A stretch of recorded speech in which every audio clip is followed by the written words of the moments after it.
Welcome once again to The Non-Prophets. This show is brought to you by the Atheist Community of Austin. I'm the host, Jeff D. My co-hosts are Mary Mcmanamee. Hi, everybody. And sitting in as guest co-host today is Denis Loubet. Hello. Our producer, as usual, Russell Glasser. Hello.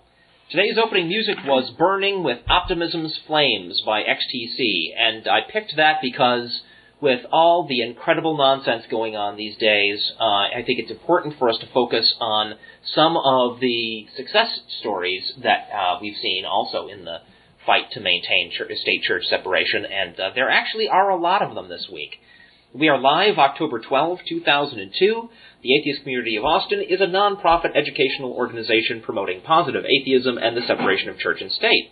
We have weekly meetings Sunday mornings at the Hot Jumbo Bagel Shop at 307 West 5th Street at 10:30 a.m., except for the first Sunday of each month when we have our lecture series at 11 a.m. in the Longhorn Room of Furr's Cafeteria at North Cross Mall. The next lecture will be on November 3rd. Now, the last lecture we had... Yes, with Don Baker. Don Baker talking about mimetics, and that was extremely cool. Fascinating. And he has a lot of his articles online. Does he? Do you have a website by any chance? No, but if you type in his name, Don Baker Memes, in Google, you can find it. Don Baker Memes. Yes. Okay, great. It's M-E-M-E-S. Right. He is a UT professor, computer science, is it not? Yes. I think? Yeah. Associate professor, yeah. I believe Associate that's professor of computer science. ACA board meetings are at 10 a.m. right before our regular meeting on the second Sunday of every month. These meetings are open to all ACA members, but you can only vote if you're on our board of directors. If you shop at Randall's, you can give them the Randall's food store chain. You can give them our nonprofit organization number 5158, and 1% of your purchase will be donated to the Atheist Community of Austin. The Godless Gamers meet Monday nights at 7 p.m. here at Glasser Studios. ACA Happy Hour is at Antonio's. This is again in Austin, Texas, near Highway 35 and 183 every Thursday night at 7:30. For more information, call our voicemail at area code 512-371-2911 or visit our website, which is www.atheist-community.org. Just a reminder for everybody listening to a recorded version of this episode, you can listen to us live by going to www.atheistnetwork.com Saturdays from 2 to 3:30 Central Time, and if you click on the chat link from the Atheist Network site, then that will take you to a chat room where you can interact with other listeners listening to the show live, and we monitor that chat room and sometimes react to questions and comments. Any instances of slurs, defamation, or discrimination against atheists or other non-believers in the U.S. media can be reported to the National Atheist Ombuds by emailing ombuds@atheism.org. Please remember to include as many details as you can and a news source where applicable. Incidents will be reported to participating national and local non-theist organizations who will distribute press releases regarding the reported subject matter. Godless Americans to march on Washington. On Saturday, November 2, Godless Americans will make history and march on Washington, D.C. At the 28th National Convention of American Atheists, President Ellen Johnson announced this new initiative in giving Godless Americans a new voice and presence. The event will be held on the National Mall. There will be speeches from representatives of various atheist, free thought, secular humanist, and other related organizations. If you want your group to be involved, time's running out. Go to www.godlessamericans.org for info and an endorsement page that you can sign. I read an interview with Ellen Johnson. Oh, terrific. She is predicting thousands. Good. Ooh. Give or take 1,000. I would hope so. Of attendees. I know that 3 people from our group are going. Yay. I still haven't heard about Michelle, whether she's going or not. I don't think she is, the last I heard, but I'm not sure. But at least 3 of us are going. I missed my chance to be a speaker there, I think. They put me on a waiting list. Oh, yeah. So maybe I'll squeeze in at the end. I'm working on something to say. Terrific. And hopefully they'll have caught that shooter by that time. Oh, I know. That's so more about that later. Nice. Now you can collect... Huh? You don't want me to get shot? Who knows what God would do? All right, we'll talk about that story when we get to it. Now you can collect past episodes of The Non-Prophets and our sister show, The Atheist Experience, which airs on public access television only in Austin, Texas, on a convenient CD format. Each CD includes a full month's worth of audio from both shows in QuickTime and MP3, plus extra surprises. The CDs are $5 each. Contact atheist@mac.com for info. Okay. So we get right into the good news? I think so. The good news about the ongoing cultural war against superstition and nonsense. The owners of once popular psychic company indicted by grand jury. Woohoo! Some 6 million people called late-night TV psychic Ms. Cleo, and the companies... 6 million? 6 million. Damn. I wouldn't have thought it was how that much many. money they got out of each of those people. Shit. Made off like a bandit. The companies that operated her hotline are swamped with civil fraud complaints. Now, for the first time, the companies are facing criminal charges. A grand jury in St. Charles County, Missouri, returned a indictment September 13, charging the companies and their 2 principal owners with criminal fraud. Yep. If found guilty, the owners could face a maximum of 10 years in prison and fines of $10,000 in addition to $20,000 in fines for their companies, which is not that much considering what they did. But will they get to keep any of the stuff that they stole from people, in my opinion? Apparently, other than these fines, yeah. Yeah.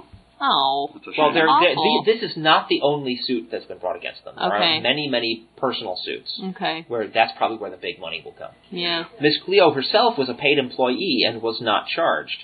Really? Instead of being a psychic with a Jamaican accent, as the TV ads portrayed, she turned out to be a sometime playwright and actress from Los Angeles named Yuri Del Harris, now living in Florida. The Federal Trade Commission and at least 9 states have investigated the companies. All their allegations have a similar ring, that callers never got to speak to Miss Cleo or any psychic, and that they were duped into staying online as they ran up phone bills at $4.99 a minute. Ooh.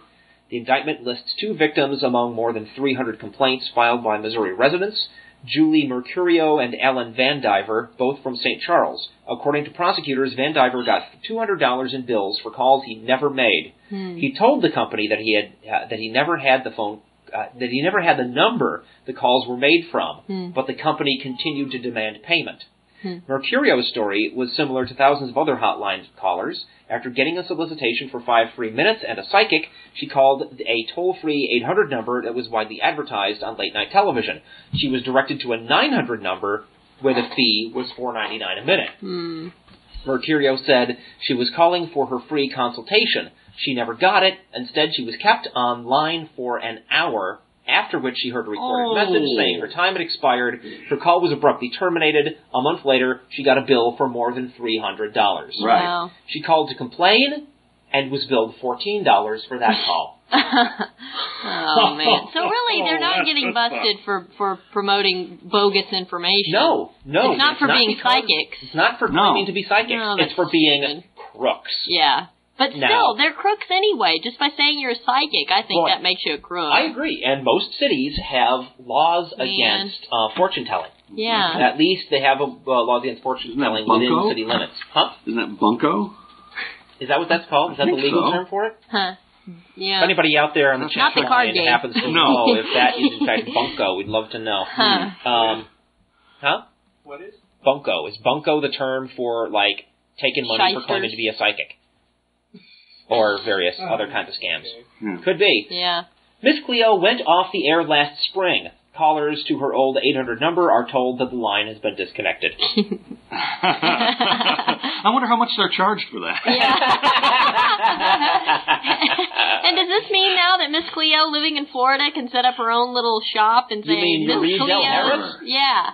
Sure, but if she also Absolutely. bilks people, then she will go to prison. But see, if she's just saying she's a psychic, then it sounds like she might be able to get away with it. I have long wanted to investigate what the laws are about psychics here in the city of Austin, I'm Texas. curious. Well, I'd really, love to know what the rules are, because I I would bet too. there's a bunch of people violating them. the problem is, can you be charged for what you say as an actor?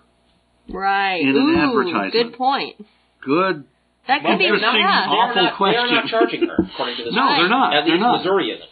So she could go, she could claim to be a psychic, no problem, and say I'm just an actor Yeah. saying these lines. Right, but again, then the question avoid comes any up: what is the responsibility company for that. trying to get people Right. to believe? And The company fake gets in and trouble, stuff. yeah. Wow. Yeah. Now, the other thing is these like psychic hotline companies. Though I haven't seen one in a while. Yeah. Is it pretty much over? Is that craze over? I think It'd be great. so. You see them in the Chronicle, I think, in our local TV. TV, not really. Yeah. They generally ran a little disclaimer line for entertainment purposes only, which I think is a legal dodge to avoid any charges of impropriety. Of trying to trick people into charlatanism. Right, because they say, it's just for fun. Yeah. We don't really mean that you should Well, actually Miss Cleo care. did that too, but it sounds like what they got busted for was just being, just for the phone numbers. Time they didn't use. Exactly. But it's mostly low-quality charlatanism. I mean, I remember back when, one of the Jacksons was putting their thing, and they didn't know how to spell psychic. Oh, and that's so on TV, you had the fizz chick. It was really bizarre. I called the fizz chicks once. Who else has got good news? Mary, you have any good news? Can I? Yeah, Russell's got some good something news. quick that I'd like to welcome Turl M. Dragon, who is a first-time live listener because he's in Australia and it's 5:15 a.m. there. Oh, wow. Dude! Man. Go back to bed, honey. No. Cool. Thank you for listening to the show, man. He actually mentioned that he found the show by accident because Jeff and Dennis, he's a gamer and he's played your stuff, and now he's been through the archives, and so, hi. Cool. I don't know if he knows about what our current project is, but I mentioned it. He says he's seen it but not played it. Okay. Right. That'd be the online game Drancic, www.drancic.com. Can we advertise that? Yeah, we're not. This is all right. We're not subject to any rules about what we talk about here. Cool. Then we can go into that kind of stuff on the TV show. Okay. That's public access. We can go into marketing mode and say it's a senses-shattering experience. That's it. Yeah, but let's not. No, okay. Who's that? Mary, you got some good news there? I don't have any good news. You don't have any good news? I did, Dennis, but any good news? I'll do mine next. I'm a little short on good news today. I have news that probably Paul would find nice. No, I don't have anything that anybody listening. All right. Would find amusing. Well, I got more. I'm responsible for the opening music, so good grief, I got a lot of this stuff. Why don't you save some good news for last? All right. Well, let's do some bad news. I've got some funny news. Bad news thing. I've got funny news. Funny. That'll Let's work. do funny. How about Mary? funny? Do funny. How about panties? Panties is good. I like panty stories. We need a good panty story. Do I need to inform our listeners of what went on before we went on the air? Oh, yeah. So do we need to do an all-time? Yeah, do it. Mary was walking around here with her panties showing, everybody. I didn't just so you mean know. to. They were like this bright scarlet, hot pink kind of color. Just what you expect from atheists. Yes. And...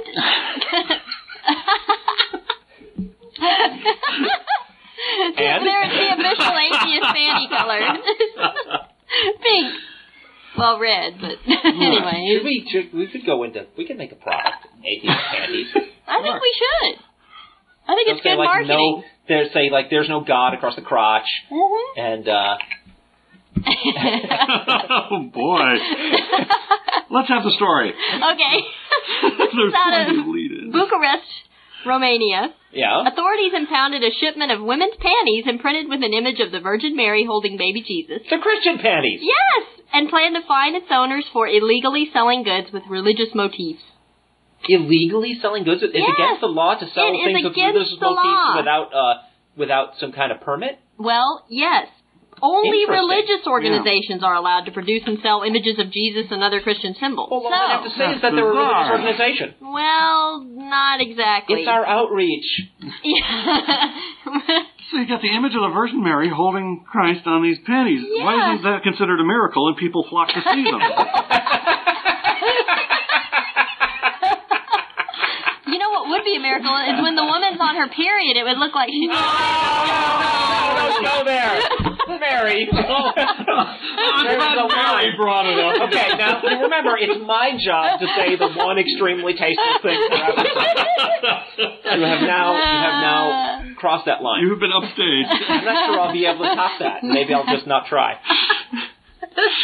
Wow. Oh man. So yes, we could say. I guess people flocking to see it would be reserved for some unspecified stains on them.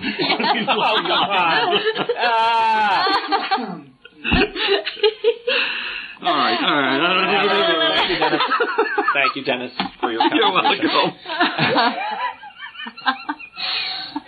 All right, come on, let's get it together. Okay. All right. So how, does it say how they tell the difference between religious organizations and non-religious organizations? It doesn't. In where's this? Budapest? That's Hungary. Bucharest, Oh, Romania. Romania.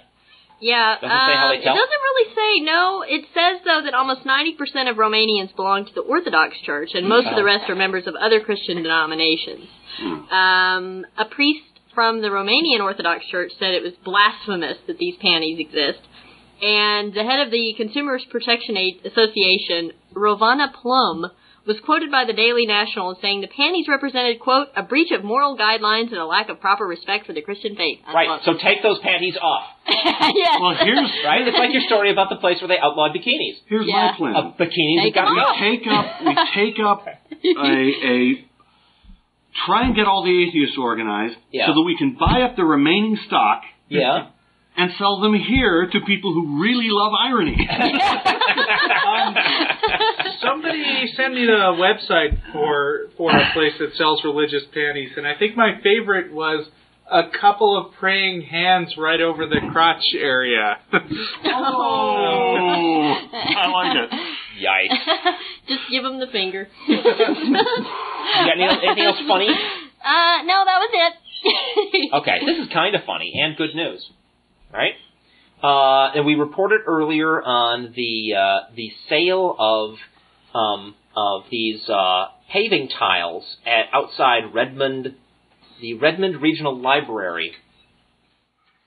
They were basically, for a small donation, you could put whatever message you wanted on a tile, and then that would go into this walkway or whatever they were making, right?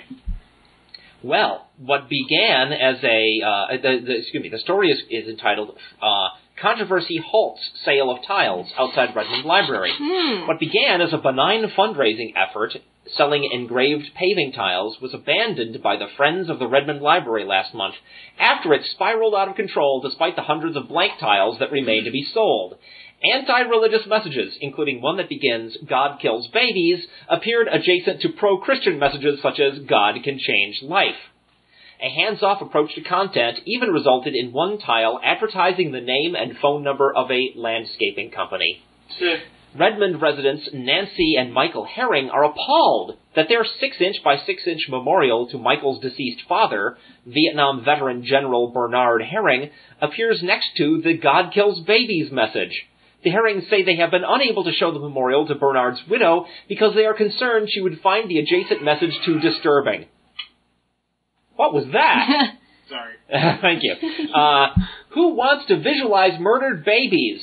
Said Nancy Herring. I don't know. Anybody who reads the Bible, I guess. Yeah. The controversy began 2 years ago when Matthew J. Berry of Issaquah noted that several religious tiles had appeared outside the new library building.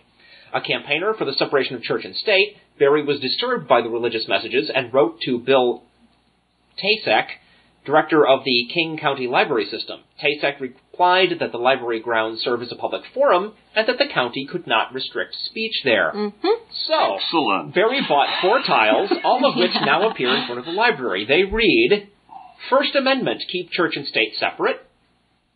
Jehovah, Allah, Zeus, Thor, and Brahma, they're all myths. Evolution is a fact, read about it.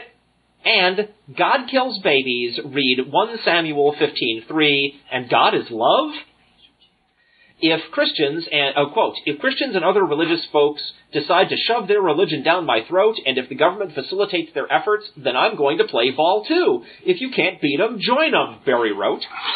Tasek said his initial response to Berry, who could not be reached for this article, was prompted by a strong feeling that a library is a gathering place for people with many and varied points of view, and that as an institution it values intellectual freedom. Obviously, some people have taken that to the extreme, said Tasek, who, like others, bought his own tile. Right, yeah, it's, they're for intellectual freedom as long as you don't say anything out of the mainstream. Right.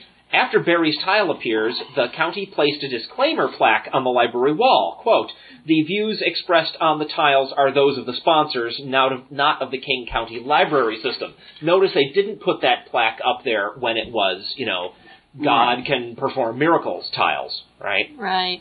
Yeah. And that's the other reason, we've talked about this before with the Ten Commandments monument here at the Capitol. Yeah. The reason that doesn't belong there is because by putting it there, you're basically saying it's okay for any religion to start putting up their own messages. And where does it end? Well, it's got to be okay for other religions to put up their own messages if that one is right, exactly. That is why it should go. Right, but this is the kind of chaos that you get when you start doing that. Yep. It's stupid. Now, here's what we need is a Ask a Game Designer thing, because any game designer worth his salt would have known that plan would result in exactly what's happening. Oh, yeah.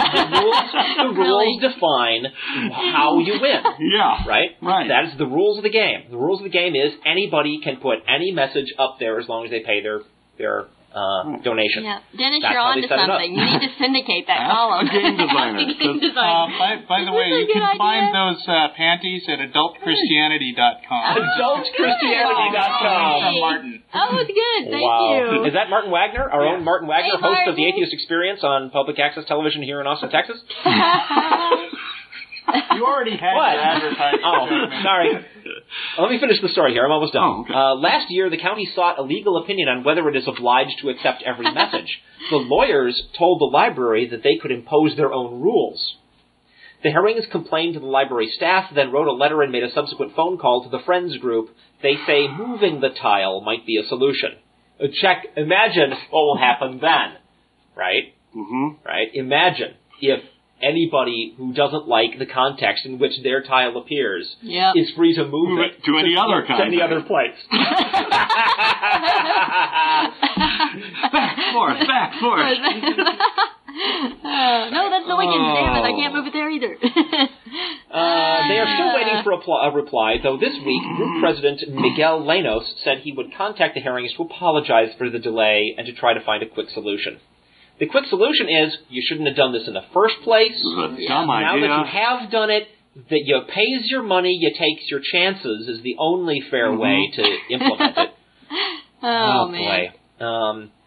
Nancy Herring says she has liberal views and believes that freedom of speech helps make America great. She just doesn't think a civic building is an appropriate place for potentially offensive comments. Well, gee, Nancy, does that include potentially offensive comments like, if you're not a Christian, you deserve to suffer eternal torment? Mm-hmm. Mm-hmm. I don't see any big outcry about messages like that. Nope. She is also concerned that others buying tiles for charity might find a similar dilemma. Oh, gee, you thought that you would be protected from any possible hint of risk or embarrassment. No, they made no such promise. Yeah. They better not Open start it up to the editing public. them. So there we go. And we have no more funny. Okay, we're going to go on to, I guess, not so much funny stuff. Dennis, you got one you'd like to do? Yeah. Go ahead. Here's a profoundly not funny one. Oh, boy. Oh, no. Falwell remarks I warned you. I probably can find this funny. Falwell remarks prompt India riots. Bombay, India. 5 people were killed Friday in Hindu-Muslim rioting and police gunfire after riots broke out during a general strike to protest the Reverend Jerry Falwell calling the founder of Islam a terrorist. 47 others were injured. Who were killed? Wait a minute. Huh? Was it Muslims? Hindu-Muslim rioting. Yeah, but who were the In Bombay, India. What religion were the victims? Hindu-Muslim. Hindu-Muslim. Okay. The rioters attacked So I each guess other. we know who the terrorists are. The rioters attacked each other It must with... have been the...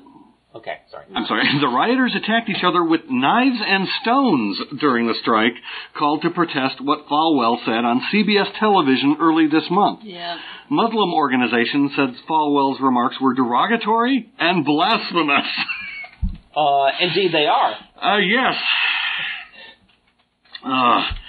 The conservative Baptist minister told the television network Islam's prophet was a violent man, a man of war. Jesus set the example for love, as did Moses, Falwell said. I think Muhammad set an opposite example. And the proof of this is that thing about Jesus saying, "I came not to bring peace but a sword." Oh, that's taken out of context. And you don't understand the words they're using. And plus it was in a different language. It was a different language, yeah. It's a mistranslation. Right. Uh-huh. Yeah, one set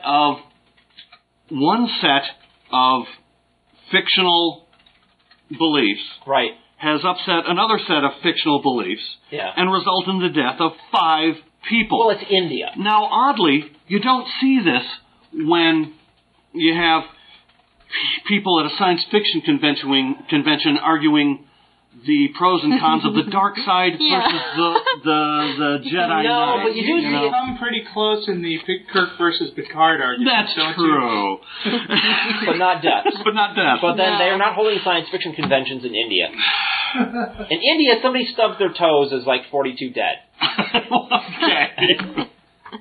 But I'm sorry, I don't mean to make light of their country. I'm just saying that's the kind of news stories we get out of India. Anything goes wrong, there's hundreds dead. But then again, 5. That's just like, I mean, that's too many. Why they bother even counting them? Right, but at least India has things like a squad of people that go around doing nothing but presenting skeptical viewpoints of the God-men that appear and all these Damn you, I'm going to have to do my story about their response to Mother Teresa next. Oh, good. Yeah. But of course, a big surprise, Jerry Falwell is an irresponsible nitwit. Well, what he said did result in the death of 5 several people he's against, so he must be his hands in glee. Deliriously happy. Yeah. Huh. I noticed there were no Christians involved in this rioting. No. Now, do you think that's true? I can only wonder whether that was deliberate. Yeah, right.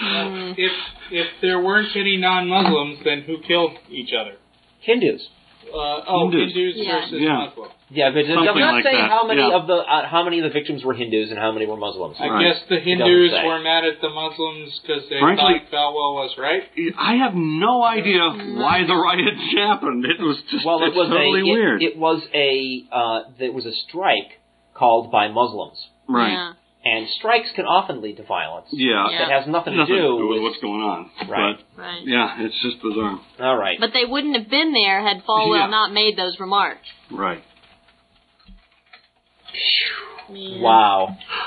But why people in India would care one iota what falls out of Jerry Falwell's blubbering lips? Yeah, Who cares? I'm not sure why we care over here. Yeah. I don't know. That's a good question. I shouldn't criticize We care him, because he has power, and we care because he says these things, and we need to pay attention. With no thought. Speaking of the Indian Rationalist Association, these are the guys that you referred to earlier. I mean, they make it their business to comment on the irrationality of things said all over the world. Right. And I think that's fine. I think it is appropriate for people to look over into what the next culture is doing, and if they see irrationality going on, to comment on that. I mean, that's the only way. If we all stay isolated in our own little cultures, then we could have bizarre assumptions that everybody inside that culture believes, and we'd never know the difference. Yeah. Because everybody's believing it. Now, Mother Teresa, of course, was active in India, and so this is not an example of the Indian rationalists. No, unfortunately. Commenting across borders, but here we go. So, according to the Vatican, Monica Bezra's ovarian tumor was cured by the powers of Mother Teresa's picture placed on her abdomen. Monica Bezra had an ovarian cancer. But the medical records show that it was sheer conventional medical treatment that saved her life. The documentation of the miracle application claims that several doctors have certified that the healing was scientifically inexplicable, but not a single of these anonymous witnesses so far could be traced. Of course not. The former health minister of West Bengal, Partho Dey, revealed that he had been approached by Vatican agents and asked to name a doctor who would certify that Monica Bezra's healing was a miracle. He declined. After ordering the medical records of the case in February 2000 for scrutiny by the Calcutta Health Department, he was convinced that there was nothing unusual about the disappearance of the tumor after prolonged medical treatment. God, great example. Now, you think that's something? Well, I would tend to agree with them more if it was like Mother Teresa's panties that they had placed on. You know, it must be really And now easy. you'll have to live with that image for the rest of your life. It must be really easy to get sainthood, because all you have to do is print up, like, a whole bunch of medallions with your picture on it, and, like, go to a hospital and lay it on every bed in there. Yeah. And Anyone who somebody gets better, bang, like, miracle. You know, about a 15% success rate or whatever, and, you know, you've got a ton of miracles. But it gets worse. It's not just Vatican agents going around fishing for somebody, some doctor willing to sign a paper saying it's miraculous, right? Monica Bezra is a 30-year-old tribal woman from Dulidnapur village. She is illiterate and speaks her tribal mother language only, laced with a few words of broken Bengali. Until recently, she was not a Christian. The statement from her, on which this whole miracle claim is based, is written in fluent English and shows familiarity with details of Catholic belief. It is obvious that the text was not written or dictated by her, but Monica Bezra is not available to bring light into the murky story. She has vanished. She has not been seen since her name became public. I wonder if she was murdered. And the nuns involved in the miracle, these were nuns tending to her, are keeping their lips sealed. Quote, "An objective miracle has happened," explains Archbishop D'Souza of Kolkata. Quote, "The sisters don't want to give different versions, as that would spoil things." So, let's see here. You've got the Vatican going around fishing for anybody that would sign their name to a document claiming that it was a miracle. What's that, Russell? They learned their lesson from the Gospels, obviously. The woman it supposedly happened to had received full medical treatment for months before the tumor disappeared, and she has now disappeared. Wow! Can we credit the Mother Teresa medallion for that? Boy, talk about closing off... Mother Teresa made a woman disappear! That's a miracle! Another miracle! Talk about closing off all avenues of investigation. And the nuns that were tending to her will not talk. Probably what happened is that she miraculously survived her illness for another 2 days and then died. That would be nice. Well, that's possible too. Boy. I'm sorry. I mean, don't even get me started on Mother Teresa. I just think, you know, from what I've read and heard about her, in particular this book by Christopher Hitchens called The Missionary Position about Mother Teresa. Yeah. He's an investigative journalist. I strongly recommend that people read it. I myself want to read it. I haven't yet, but I've read a lot about the book. And, you know, this is a woman who kept people repressed and suppressed by not providing birth control, by keeping people impoverished, by keeping people ignorant, by keeping people reliant upon the church, and then giving them a pittance of food or just enough to keep them alive so she could continue to do her missionary work. I find that appalling. And I can't believe that, you know, anybody would apply these supernatural beliefs to a woman, you know, who allegedly performed miracles. What miracle did she do? Well, this is one they're trying to claim, and this is stupid. This is well, yeah, it is. It's completely stupid. But apparently, if you want to be a shoo-in for sainthood, you have to have at least one posthumous miracle. And this one was supposed to have taken place exactly 1 year to the day after she died. But there's this group of people that have organized specifically in the Catholic Church. They organized specifically to find a case for making Mother Teresa a saint. Mother Teresa was a woman. She was not a saint, no more, no less. Okay. And I just, but this is what happens when you have groups of people going around with the express intention of concocting and a justification for their claim that she had supernatural powers. That's just a hop, skip, and a jump for concocting evidence for your beliefs. Well, yeah. It's the same deal. It's no big thing for them. They do it all the time. They've already got their conclusion. Now they're just trying to perform the rationalization. Now, you'd think that we could, safely go, ha, ha, ha, that's only happening in India. But that's not true. That's not true, folks. I have a follow-up. Jesus and the FDA. A quiet battle is raging over the Bush administration's plan to appoint a scantily credentialed doctor who whose writings include a book titled As Jesus Cared for Women, Restoring Women Then and Now, to head an influential Food and Drug Administration panel on women's health policy. Sources told Time magazine that the agency's choice for the advisory panel is Dr. W. David Hager, an obstetrician-gynecologist who also wrote, with his wife Linda, Stress and the Woman's Body, which puts an emphasis on the restorative power of Jesus Christ in one's life and recommends specific scripture readings and prayers for such ailments as headaches and premenstrual syndrome. Oh, there's no physical reason for those ailments. Oh, not tonight, honey, I'm having a period. Not at all. Not tonight, honey, I'm having my period. Oh, say these prayers. No. Well, that doesn't help. Damn it, now I'm just mad at you, too. No, I got a different reason I don't want to have sex with you. Well, that's the thing. I had a headache, so I took an aspirin. Thing. I had a headache, so I took an aspirin and prayed to God, and my headache went away. Hallelujah. Yeah. Though his resume describes Hager as a University of Kentucky professor, a university official says Hager's appointment is part-time and voluntary and involves working with interns at Lexington's Central Baptist Hospital, not the university itself. In his private practice, two sources familiar with it say Hager refuses to describe contraceptives to unmarried women.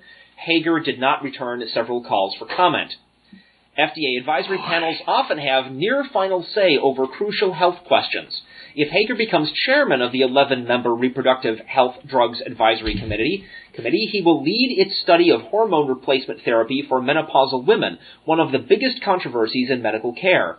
Some conservatives are trying to use doubts about such therapy in order to discredit the use of birth control pills, which contain similar compounds. The panel also made the key recommendation in 1996 that led to the approval of the abortion pill, RU486, a decision that abortion foes are still fighting. Hager assisted the Christian Medical Association last August in a, quote, citizens petition, unquote, calling upon the FDA to reverse itself on RU486, saying it has endangered the lives and health of women. No, I'm sorry. It's not that dangerous. Hager was chosen for the post by FDA Senior Associate Commissioner Linda Skladany, a former drug industry lobbyist with long-standing ties to the Bush family. Skladany rejected at least two nominees proposed by FDA staff members, Donald R. Mattison, former dean of the University of Pittsburgh School of Public Health, and Michael F. Green, director of maternal fetal medicine at Massachusetts General Hospital. Despite pressure from inside the FDA to make the appointment temporary, sources say, Skladany has insisted that Hager get a full 4-year term. FDA spokesman Bill Pierce called Hager well qualified. He's a quack. He is a witch doctor. Yep. You have medical problems? Say these prayers. Yeah, he's a Christian witch doctor. Yeah. Ooga booga. The only difference, he doesn't have a rattle and a scary mask. Yeah. We'll get him one. Yeah. We should send him some. Yeah, absolutely. Good grief. Chase the evil spirits away. Yeah, we could make him Surgeon General. Then we could have every prescription. I mean, prescriptions become easy. Jesus. Headache? Jesus. Read one Cancer? Bible and call me in the morning. Everything. Jesus. Sounds like the creationist answer to science. Uh-huh. Yeah. Exactly. Is now a good time to talk about our Congress voting that the United States is not going to be the good guys anymore? Sure, we can do that. Now a good time for that story? Yeah. Since we're talking about about King George II. Congress authorizes Bush to do anything he wants. I mean, to use force against Iraq. Washington, Friday, October 11th, the Senate voted overwhelmingly this morning to authorize President Bush to use force against Iraq, joining with the House in giving him a broad mandate to act against Saddam Hussein. The Republican-controlled House voted 296 to 133 Thursday to allow the president to use the military against the continuing threat that was posed by the Iraqi regime. Yeah. The Democratic-run Senate followed at 1:15 a.m. with a vote of 77 to 23 for the measure. Okay. After the House voted, President Bush said the support showed that the gathering threat of Iraq must be confronted fully and finally, he added. The days of Iraq acting as an outlaw state are coming to an end. Welcome to the days of the U.S. acting as an outlaw state. Yeah. How does that help things? No. I mean, historically, I know the United States has transgressed before, right? We have shot first and asked questions later in the past, right?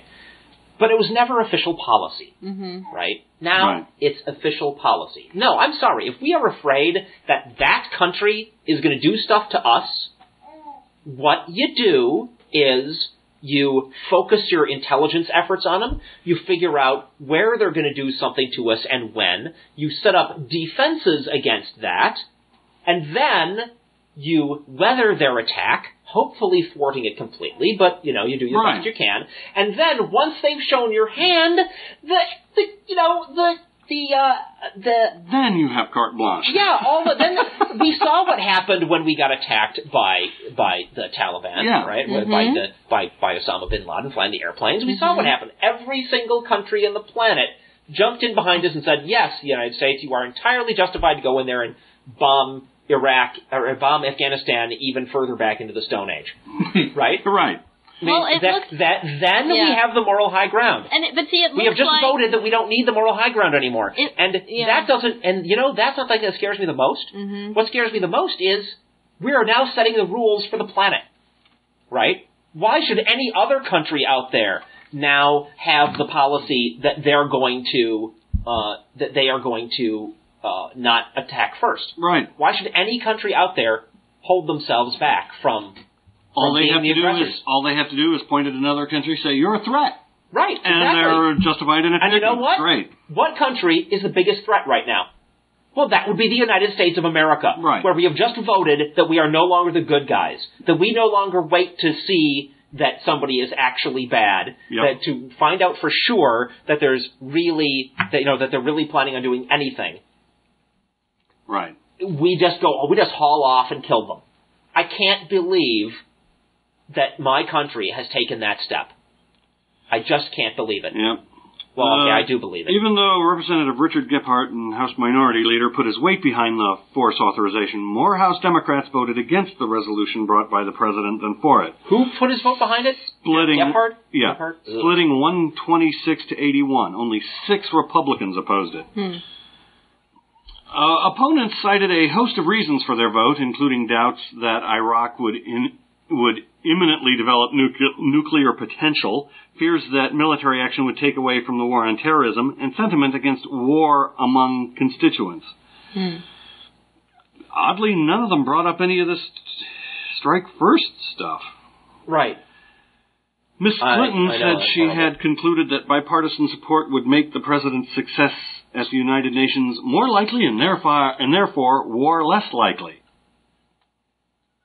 War is peace, freedom is slavery. It could be that the UN, knowing that the United States has now gone completely insane, they may move more quickly on some tougher resolutions against Iraq, and Iraq might back down more readily, and that it'll all work out. That's based on a whole series of We haven't actually attacked yet, right? Right. I didn't actually watch the news this morning. Well, actually, there have been some reports that we have gone in and done some things. I don't know if we've actually attacked yet, but I think we've been doing military action of some sort already. But I don't know what specifically. Well, I mean, we've been patrolling the no-fly zone and stuff for a long time. Yeah, but it's more than that, I think. I think it's more than that we've done, but I'm not sure. This whole thing, well, so great. So all along we've been doing covert stuff. That's nice. Oh, good grief. There's something... it used to be... I'm sorry, just a moment. I have one more comment. It used to be that, we had people in the United States complaining about the concept that America is the world's policeman, and other countries, of course, complaining about that. We're not the nation's policeman anymore. You know what we are now? We're not the world's policeman. We're the world's SWAT team. Yeah. We're the world's assassins. Right. at that point. And that's, can't we go back to being the world's policeman, please? Can we just take that step back? And maybe that was a bad idea, but it's not as bad as we're in now. Yeah. Right. Ugh, Russell, I'm sorry. I don't think it made it into this article, but what I saw about what the resolution actually does is give him the authority to act without congressional consent. And the other thing was, there was a specific quote saying they encouraged him to seek UN support, but did not require it. Right. Though knock down those checks and balances. It does seem kind of... But wait a minute. How is it written? Does it mean under any circumstances, anytime Bush wants to attack somebody that he thinks is a threat to the U.S., he can go ahead and not ask them, or is it only Iraq? I think it's anyone. Basically, he can declare whatever acts of war right now that he wants to. I think. That's completely insane. What did the intro paragraph again say in that article that he could do? Does it say specifically what? I heard Iraq and Saddam Hussein, period. A broad mandate to act against Saddam Hussein. Yeah. Right. Maybe we're overreacting here, Russell. Are you sure that it's broader than just Iraq? Well, I mean, it's bad enough with Iraq, though it also strikes me as kind of ironic. The Senate voting to tell the president, you need our approval for this act. Because isn't that vote itself their approval for that act? Sure. Here's something. The Senate was also on track to approve the use of force. It voted 75 to 25 to cut off the delaying tactics of Democratic dissidents who had been trying to force the chamber to hold a far lengthier and more deliberative debate. Wow. With that vote, final passage was assured. It was just a matter of when, as the Senate defeated a handful of Democrat amendments.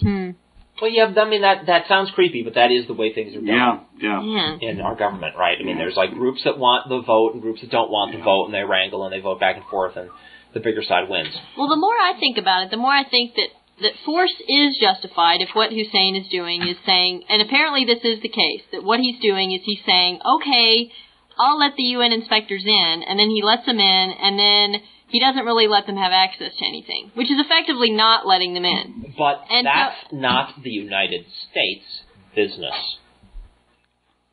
Well, It isn't. We are not the guys. But you just said if we're assuming we're the policemen, though, isn't that our business? Yeah, then? but the policeman doesn't make the laws. The policeman enforces right. the laws. If we want to be, if we are simply the source of the most troops that the UN uses to enforce its decisions, that's being the world's policeman. When we go in there on our own and say, we don't like what's going on there, therefore we're going to go beat them up. Yeah, we're going to beat them up. Yeah. We're the world's bully. Yeah. When the United Nations decides that it has had enough of Saddam Hussein and it votes that there should be military action, then that's the right time. It is none of our frickin' business. It's just not. Yep. And it's not that argument that Saddam Hussein has been flaunting the authority of the UN has nothing to do with how the Bush administration sold this idea to the American people. No, he sold it on the basis that, he might get a nuclear weapon sometime, and if he does, then he could attack the United States. You could say the same thing about Belgium. Right, but wait, there's one other... Maybe they'll get a nuclear weapon. If they do, then they might attack the United States. And? What's your solution? Oh, bomb them. Good grief. There's one other important detail, though, that I think we're forgetting about, is that I think that our intelligence has reason to believe that Saddam Hussein funded Al-Qaeda and may still be funding Al-Qaeda. Well, and if that's the case, I say go in there. If they want me to support my representatives in my government when they vote in favor of my country, that country, they need to share that information with me. No, they haven't. They have in news articles. I'm not saying that they have done it. I just read articles. I've read articles too. I've been following this story closely. I have never seen one bit of solid evidence that he's doing anything. It's all innuendo. Yeah. All of it. Every last bit of it. I have never seen a single, we know that he brought in this much of this chemical that has no purpose other than, there's no purpose in that quantity other than to make poison gas, for example. I've seen no evidence like that. Can I have a microphone over here so I can read some of the text of the actual resolution? Uh-oh. Yeah, sure. Make it quick. Okay. Yeah. The President is authorized to use the armed forces of the United States as he deems to be necessary and appropriate in order to, 1, defend the national security of the United States against the continuing threat posed by Iraq, and 2, enforce all relevant United Nations Security Council resolutions regarding Iraq. So they do throw in regarding Iraq there, but there's nothing to say that he couldn't say tomorrow, I've decided that Germany is harboring Iraqi terrorists, let's bomb them. Exactly, exactly. Even if the UN votes tomorrow, you know what? We're going to just lift all sanctions against Iraq, right? That leaves the other clause, and then Bush can still lash out at anybody that his fevered imagination he imagines is our enemy. Mm-hmm. It's just sick. It's completely sick from beginning to end. How about some good news? All right, yeah, please. Some more good news? You got any? I got some. I think I still got some. It's rare, far, and in between. Here we go. Court rejects Ten Commandments display. Frankfort, Kentucky. A federal appeals court on Wednesday rejected a plan to display the Ten Commandments on a granite monument near the Capitol, calling it a thinly disguised effort at government endorsement of religion. Duh! The opinion noted that the state could display the biblical directives by presenting them in the context of other historical and non-religious material. Republican State Senator Albert Robertson, who sponsored the General Assembly resolution calling for the display, said the ruling ignores the commandment's historical role and infringes on his own practice of his Christian faith. But he also indicated that the ruling could lead legislators to a presentation the court could accept. We think this will help us start over, Robinson said. The monument, 6 feet tall and 4 feet wide, was donated to the state in 1971 by the Fraternal Order of Eagles. It stood in an obscure area near a parking lot until the late 1980s when it came down for a construction project. It has been in storage since. So this is actually a pre-existing one of those Fraternal Order of Eagles or faux monuments. The Ten Commandments have been at the center of several recent legal battles in Kentucky, including local efforts to post them in classrooms and courthouses. Most courts have ruled the displays were intended to promote religion. Yep. But of course. Well, can I do one here? Yeah, do one. All right. Well, then it's going to be Mary's turn. Okay. The House of Representatives voted overwhelmingly, though not unanimously, on Tuesday for a bill that would keep mention of God in the Pledge of Allegiance and national motto. Mm-hmm. Lawmakers voted 401 to 5 for the measure that calls for under God to stay in the Pledge of Allegiance and to keep in God we trust as the national motto. 4 others voted present. In June, the 9th U.S. Circuit Court of Appeals ruled that the phrase under God, inserted by Congress into the pledge in 1954, violates the separation of church and state because the phrase amounts to a government endorsement of religion, which it does. The June ruling brought strong criticism from President Bush and members of Congress, who immediately gathered on the Capitol steps to recite the pledge. The next day, virtually the entire Senate showed up for a morning prayer to affirm that the United States is one nation under God. Too bad! The House bill was ushered through by Representative James Sensenbrenner, chairman of the House Judiciary Committee. He said the bill reaffirms the myriad ways in which federal, state, and local governments acknowledge America's religious heritage and its consistency with both historical practice and legal precedent. Let me just make a comment for our overseas listeners, of which I know we now have at least one. Watch out for the United States. Religion is taken over, and this is what you get, okay? This is what happens when religion takes over a country. First, internally, you see it clamping down on its own internal religiosity. Then it starts looking around for targets. Mm-hmm. Right. And all this stuff we're talking about today, this is all the United States gearing up to become a hideous, evil power set to destroy the world. Now, what gets me about this, though, is that it doesn't matter what a case, what a court says. Yeah. If enough people in the House of Representatives don't like it. No, that's not true. This whole ruling this thing that they just did, What is it? It's just symbolic. It doesn't really mean anything.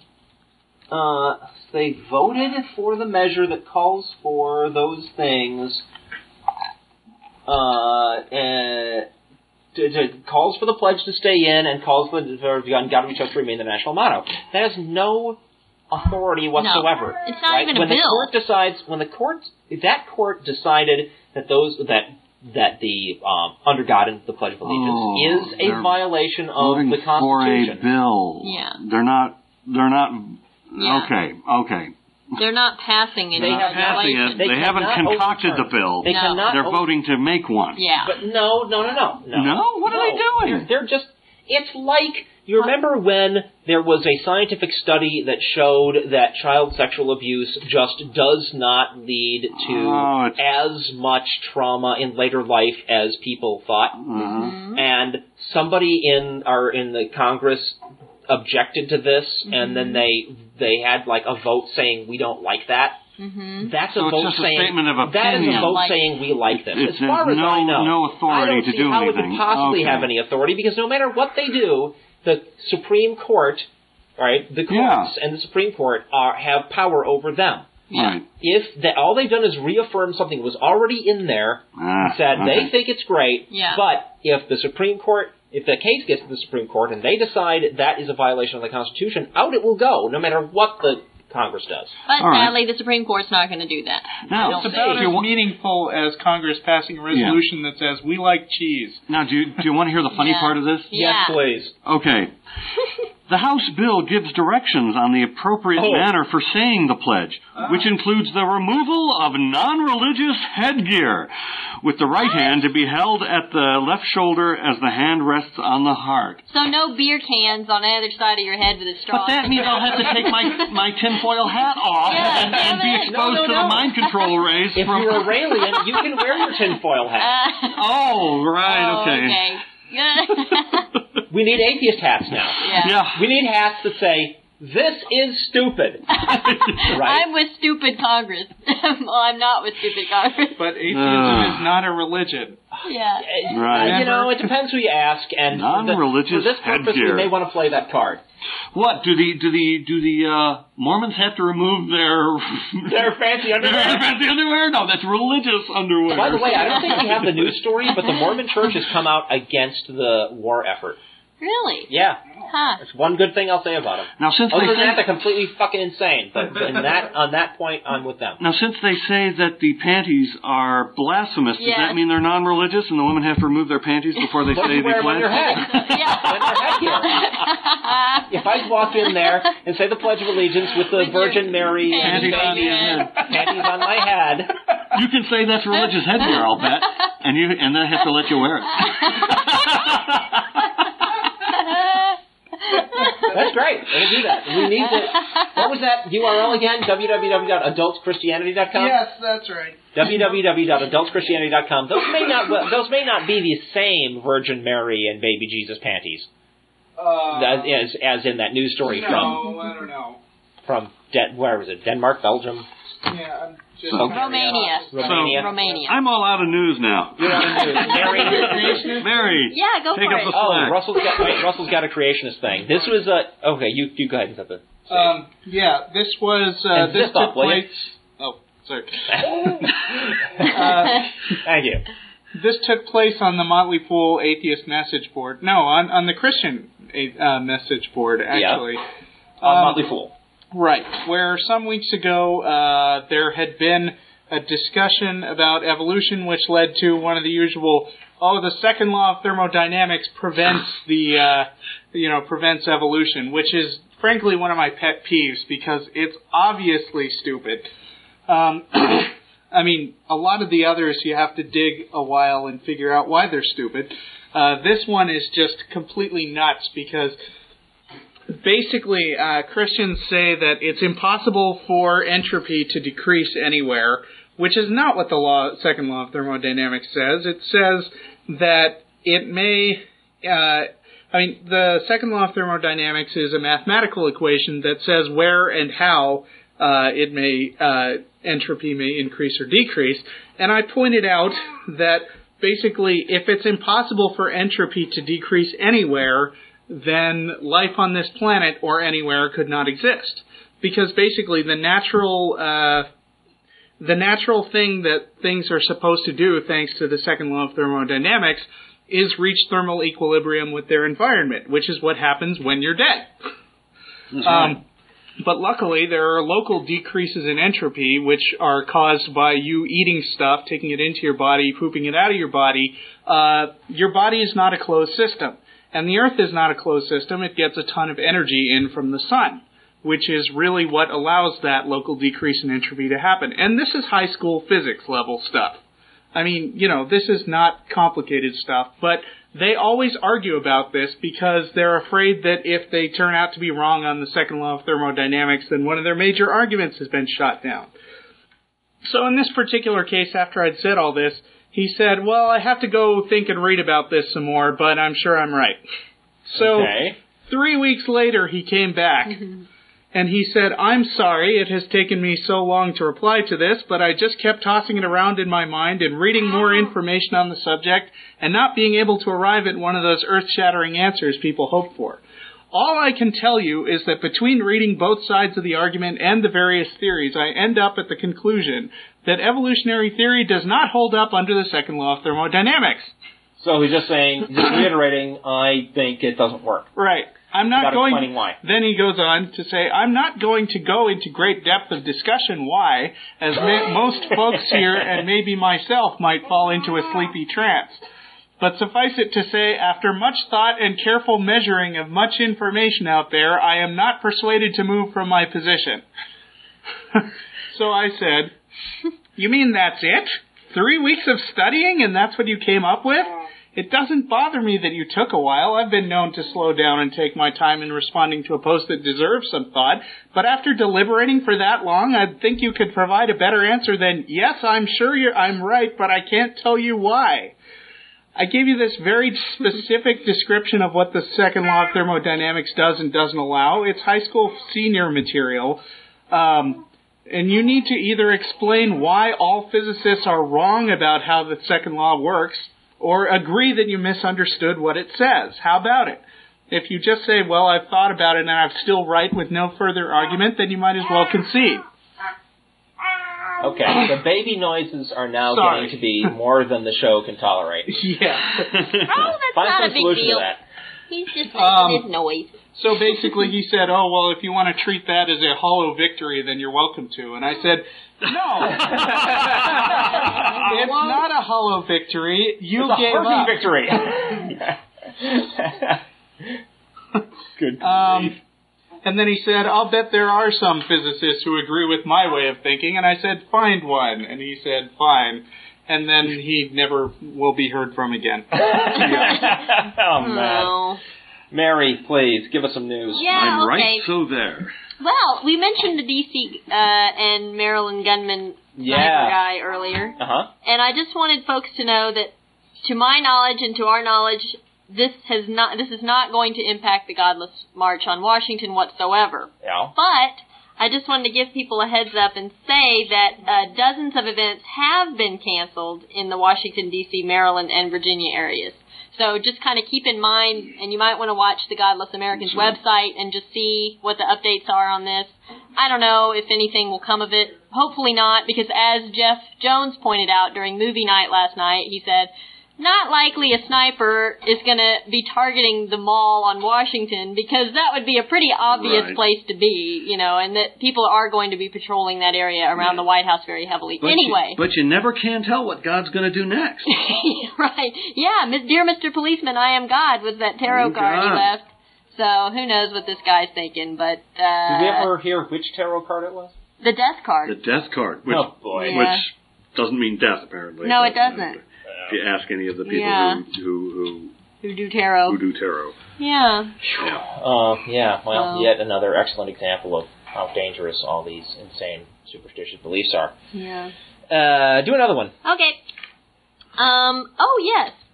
In Austin, actually in Crawford, which is near Waco, north of Austin, but the Chinese President Jiang Zemin is going to visit the U.S. from October 22nd to 25th, and during that time he is supposed to visit Bush at his Crawford ranch. This will be the third meeting between the two men in the past year, and I bring that up because we as an atheist organization had talked about having some discussion maybe with President Jimin or maybe some of his staff while he's here in town. Right, because Bush insulted the Chinese government by having a special meeting with the repressed Christian people in China, and I think it would be turnabout fair play for atheists for Jiang. How do you spell it? Jiang Zemin. Z-E-M-I-N. To have a side meeting with the oppressed atheists of the United States. I think that would be entirely appropriate. However, here's the disturbing part. Not that it's, that idea in and of itself is a bad idea. I think it's a good idea. But this week in China, there has been some pretty disturbing news in terms of freedom of anything news. 3 church leaders were sent to prison for life this week. However, one of the church leaders was also accused of rape. So it sounds like this guy was not Mr. Nice Guy. But there has been a lot of concern, as we know, in China about religious freedom. China is way overboard in actually using power to repress beliefs, and that is the wrong way to go about it. Right. So that was our concern about as a group meeting with Jimin. I think that there is a useful thing that we could say to Jiang Zemin. I mean, if Bush talks to Jimin and says, "Don't oppress Christians," what is his logic going to be? Oh, because it makes baby Jesus cry. Right? If we talk to him and say, "Don't repress religious guys," the logic is going to be, well, it doesn't fucking work. Yeah. Right? I mean, pragmatic. It doesn't. Pragmatically speaking, you oppress religious zealots, and they just get more insane. Yep. It doesn't work. Yep. Yeah. As far as these particular church leaders, the article's rather lengthy, but if you want to check it out, just go to the New York Times website, nytimes.com. After a new trial lasting less than 2 days, 3 leaders of an underground Christian church whose death sentences were overturned by an appeals court were resentenced today to life in prison. And again, today meaning October 10th. Yeah. And basically it goes into a lot of the details about why. And let's see. Yeah, I won't go into all the details because I've got a bunch of other articles here that I want to do. In particular, out of Japan, the maker of the poison gas sarin, he was a chemist. This guy was a chemist for the Om Shinrikyo cult out of Japan. Isn't that the name of the evil wizard in Lord of the Rings? That's Sauron. Sauron, yeah. Sauron. Sarin. Close. Sauron gas. Yeah. Sauron gas. What the hell? Yeah, basically the guy who made this gas was sentenced to die. He's going to be hung. And as you recall, the Om Shinrikyo cult was the cult that in 1995 released the deadly gas into the Tokyo subway system. Right. Sechi Endo, age 42, was handed the sentence by the Tokyo District Court. He is the 9th member of Aum condemned to hang. Endo faces charges in 5 criminal cases, including murders and an attempted murder between May 94 and April 95. Presiding Judge Satoru Hattori ruled that Endo, acting on orders from cult founder Shoko Asahara, played a key role in the murders by producing the sarin gas. Hattori did not accept an argument by the defense that Endo, a chemistry expert, was unaware the lethal gas would be used to kill people. Now, what he thought it was going to be used for, I don't know. Does anybody know what kind of religious group this Aum Shinrikyo cult was? Not offhand. Is it like a weird kind of Buddhist thing, a weird kind of Shinto thing, a weird kind of some other kind of thing? I don't know. We'll have to research that for next week, because in this article it doesn't go into... well, it does say... It does talk just very generally about the group, but it doesn't say anything about what their beliefs are. I am curious. Not that it matters, because all these religions are equally freaking insane. Yeah. For example, blind faith in goddess Kali drives a family to suicide. Oh, no. This is from October 2.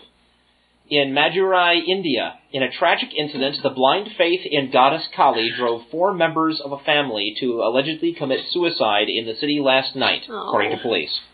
It was not any family dispute or monetary problem or despondency over anything that drove Manikadan and his 3 family members to commit suicide, but blind faith that they could see the goddess Kali and attain mukti, total liberation, after their death that pushed them to take poison mixed Kasari Prasad, police said. I've had Kasari Prasad. That's good. The incident comes close on the heels of the one at Parayur, in which children were buried for a few seconds as part of a religious vow. That has caused a flutter in the district. Police said Manikadan had been telling his relatives and neighbors that he and his family members would attain mukti and goddess Kali would save them, but relatives and the neighbors apparently had not taken it seriously.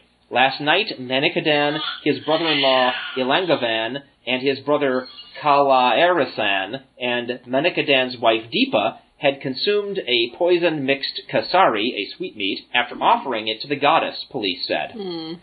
Police sent the bodies in for post-mortem. No. So when they're not killing other people, they're killing themselves. Religion is Which one do you prefer? Hey, can we talk about frailty again? I know we don't have a lot of time left, but... we're down to 15 minutes, and we still got news. Yeah. How much news do you have left? Let me see. I have still got the Christian school thing. Okay. Oh, yeah. What I'd like to do. We want that one. Can we do that one? Yeah, we need to do that. One. What do you want to say about frailty? We talked about this movie last week, right? Yeah, we did, just briefly. I got the DVD and I listened to the director's commentaries and stuff. Saw the deleted scenes. And for those who don't know, just a brief recap of the film. It's just about a guy who believes that there is really a God and that there is really a God, and that. But I don't want to give away too much because, you need to see the movie. It's out on DVD now. Okay. When it's in theaters, I might want to hesitate, though I never did on this one. Okay. I thought it was too important. Yeah. Well, you gave it away on the TV show. Right. That's what I said. I did not okay. really hesitate to talk about the story of the film when it first came out. Okay. Well, yeah, he basically is appointed by God to go around killing the demons that are among us. And, and that's the twist ending. All during the film, you think he's just insane.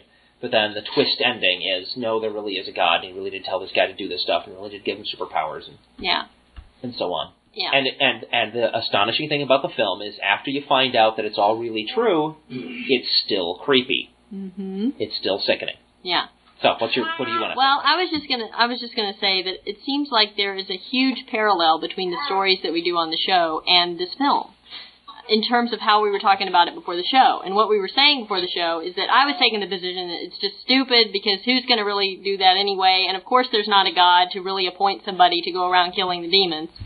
But we do news stories all the time. People think this stuff. They do think it. Yeah, so I think the answer in our culture is somebody comes to you and says, it's okay what I did because God told me it was okay. You say, doesn't matter. What you think God told you to do is irrelevant when it comes to the laws of the land. And luckily, in most cases, that is what we are finding our courts ruling, right? I mean, you get these mothers denying their children medical care because they think that it's either, sinful to have advanced medical care, or they think that they somehow need to pray instead of... Right, that God would not approve of that. To test God or to test their faith or whatever. I mean, there's all that kind of crap. We're generally, nowadays, throwing people in prison for that kind of crap. Terrorists flying planes in the buildings. Mothers wanting their children not to receive vaccinations. All kinds of things. Yeah. Generally, we are ruling against all that stuff. Right. And saying it's God does not make it any better. It does not let you off the hook. Yeah, and it's so tough because, again, like, you know, as I mentioned, I think before the show and maybe early in the show, just about how I work with a lot of Christians, and I mean, I just don't understand how Christianity or any religion reconciles the fact that certain parts of their belief do contain these atrocious, horrible things, and yet they still believe it. And I don't really know what the answer is, except to say that I guess it's just, if you have faith in God, then you don't really believe God is responsible for these types of atrocities. But because nobody who believes in God that I know of believes that God can just snap his fingers and say, okay, this is not going to happen. Those planes are not going to fly into the World Trade Center or the Pentagon or crash in Pennsylvania. I think you'd be hard-pressed to find a Christian who would say God could not have done that. Oh. They say he won't because it's against his nature to deny us our free will. They'll say that kind of crap. I don't know. They will not say there was nothing he could do. I disagree with you on that. Really? You find them? I think then so. They've got a pretty wimpy God there that they believe in. Well, I think they think of God as something that doesn't interfere with human existence. Why not? I mean, it's only after you die where God gets involved. Then, again, what call parting the Red Sea. Right. I mean, their holy book is all full of stories of him I know. appearing in human affairs. That is not an excuse. I'm just raising the question. If they want to believe in a different God than the one that is chronicled in the Bible, then they need a different religion than Christianity. And they're welcome to have a different one, and then we'll criticize them on the basis of those stupid beliefs. Well, it was in the name of Allah that people flew the planes into the building. For example. And I don't, I don't know what Allah is supposed to be able to do. I have no idea what his is. He supposed to be omnipotent and omniscient and I'm sure. benevolent and all that crap. I know, but he's an offshoot of Judaism, same as Christianity is. Right, but what do his followers say his superpowers are? That's what I want to know. I don't know. I would assume he's like the God of Christianity. That he can do. He's monotheistic. Then there's no way out, right? I mean, the guy is omniscient. He knows everything that's going to happen, and he's omnipotent. He could do anything. Mm-hmm. And knowing that these travesties were going to occur, he didn't do a damn thing. I had an email exchange with a Christian once, and I said, "Look, dude, what do you think is a kinder way to view your God, that he is this cosmic guy sitting up on his throne watching all this tragedy play out with the ability to change things if he wanted to, but he doesn't, or he just doesn't exist." One of those ways of looking at him is much nicer. That he doesn't exist is a much kinder way to view the God. Well, and I don't know what the interpretation is, but I'm sure that everybody's seen this picture. Have you all seen the picture of the Twin Towers in flames and Jesus is rising up out of them? Yeah, I haven't seen that one. I've only seen the Satan one. No, there's a Jesus one. Yeah, and I don't know what that means. Are they saying that those people are being protected by Jesus now that they're dead? Being shepherded to heaven and all that What about stuff. the metal cross that was found in the rubble? What is that supposed to mean? They're all being shepherded to heaven, except for, of course, the approximately 600 of them who were not Christians, and therefore are now suffering an eternity of torment according to Christianity. But I don't think all Christians believe that. In an email exchange, he said, "Dude, my view of the future after you're dead may be, bleak, but at least my belief system is not driving me to disrespect 600 innocent victims of the terrorist attack in the World Trade Center." And I don't think all Christians would take that perspective. I really don't. Especially not the people I work with. I don't know of anybody in our office that I haven't. What would they say happened to I don't those know. people? I'm curious to know. No matter what they would say, if they call themselves Christians, then the Bible is their holy book, and according to the Bible, that is what happens. Right? And if they want to say that they don't believe that, then what they really ought to do, if they're honest, is find themselves some other religion where the Holy Book goes along with what they actually believe. And if that would be more honest. And what they're doing in trying to nice it up is rationalize it away. Right. Yeah. All these people died. But it's a good thing because blah, blah, blah, make stuff up to make it a good thing. They're in heaven now. They're in heaven now. Yeah, I've had that one. I had a guy write to me it's over and they're safe now. They're not safe, you idiot. They're dead. Yeah. Russell, you had a comment? 5. Oh, I see. 5. Well, yeah. How does this have to do with? Well, I was just thinking about all the stories that we've done today, and about just kind of Christianity in general, and the discussion about frailty that we were having before the show. Whacking out and doing. Yeah, and whacking out, and exactly. And I'm trying somehow to reconcile, not slamming Christians in the same way that they, like Falwell, for example, not that Falwell represents all Christians, but the way that they slam us as non-believers. You're talking about generalization. Yeah. Right. We're not generalizing. I am not generalizing when I say Christianity is evil. What I'm saying is Christianity has a holy book, and that is the Bible. And in the Bible, there are stories that say their God acts these ways. Right. Right? Mm-hmm. Calls for genocide, sends bears to kill kids just because they made fun of a bald prophet. Right? Mm-hmm. And all this crap is in their holy book. That is the way their own holy book describes their God. Right. No matter what any individual believer tells me, if they say they're a Christian, then that is their holy book, and that is the book that has these stories about their God. If they personally don't want to believe the stories in their own holy book, they ought to get themselves a different religion. Yeah. Right? Because otherwise, how do you explain, and this is the point we were talking about before the show, how do you explain a Christian who says, oh, that story about the bears killing the kids, God sending the bears to kill the kids, that was just a story. How do you explain that they tolerate the presence of a story like that about their God, who they love and think would never do such a thing? How can they tolerate the presence of that story in their own religion's holy book? Doesn't make any sense. It's a good Even question. if they don't believe it. If they don't believe it, it means they think it's bad. It means they think their God should not act that way. Right? Mm-hmm. Well, then what is that story doing in their religion's holy book? Shouldn't they be tearing those pages out? Shouldn't they be, putting in big warning labels saying, this is just made up? Yeah. Shouldn't they be doing something overt? Purposes only. Shouldn't they be doing something overt to fight back against these horrible stories about the behavior of the God they say they love and respect? They don't lift a finger. Yeah. Well, but see, by the same token, the God that they love and respect says that if you believe in me, you shall be saved. So, and, I think that's why they believe. And by implication, if you don't believe in him, you automatically deserve to burn eternally. Right. And, notice, a lot of Christians ultimately believe that. Yeah. And yet, they think there's nothing wrong with it. Yeah. That is one of the more overt evils of Christianity. But if that nastiness disturbs them, they soften it and say, oh, you're just away from God. Yeah. Yeah, I'm sorry. That doesn't solve anything. Yeah. There isn't really a literal hell. It's just being apart from God. I'm apart from God now and loving it. Yeah. I'm apart from God and having a wonderful time. It sounds like an eternity of this, sign me up. Yeah, there's your T-shirt right there. Apart from God and loving it. That's your hat. You can wear that hat in Congress. Sometimes they make it sound like it's just, you sitting around thinking, boy, I sure wish I had something to do. In which case, doing that for all eternity is not that much better than burning in a lake of fire, I think. Yeah. I can think of things to do. You're like all alone. You're just sitting in a wasteland or something. Masturbate. See, there's easy answers to everything. All you gotta do is apply your mind.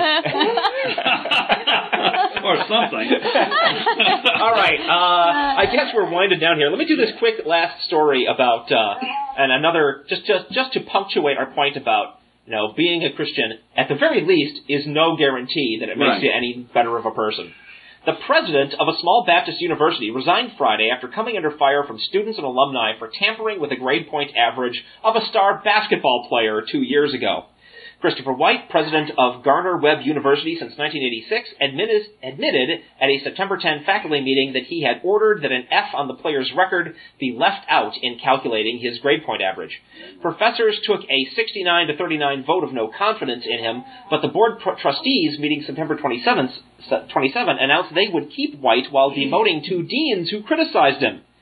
Since then, many of the college's 3,500 students protested almost daily. Instructors taught in black to symbolize the death of the school's honor code and alumni criticized the president. Quote, "This is clearly the most wrenching decision I have ever made, but one I must take in the best interest of helping the university move away from the pain and divisiveness of recent weeks," White said in his resignation letter. "I am sorry that what I did 2 years ago out of fairness to a student has led to such turmoil and controversy." Out of fairness to a student? Fairness to a student? What about... It's unfairness to all the other students. That's right. It's unfairness to every other student at the school. Kiss the honor and trust of that place goodbye. White had said that he ordered the change in Carlos Webb's GPA because another school official gave him bad advice on how to improve his grade point average. Oh. Too bad. The best way to improve his grade point average there is to cheat. We're off. All right. Thanks, everybody, for watching the show. We will be back next week, and we're going to leave you now, once again, with XTC and the song Burning with Optimism's Flames. As horrible as the situation is, chin up, keep fighting. Things will eventually get better. Bye, everyone. Bye.